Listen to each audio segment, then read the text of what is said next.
मी बारू सादर करणार आहे ते माझ्याकडे आल्या होत्या त्या म्हणत की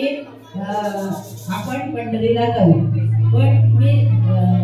या कामासाठी जाऊ शकत नाही की मी संसारात अडकलेले आहे, या संसारातून मी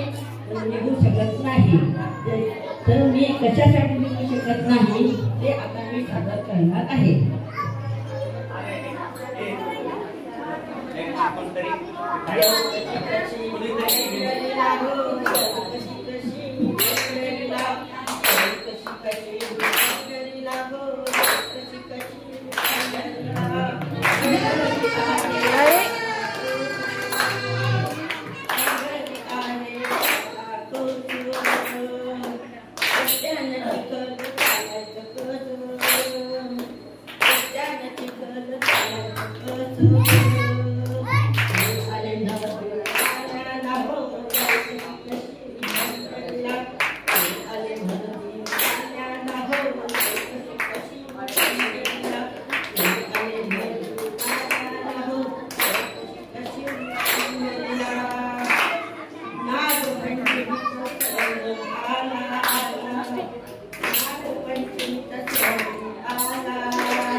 कशी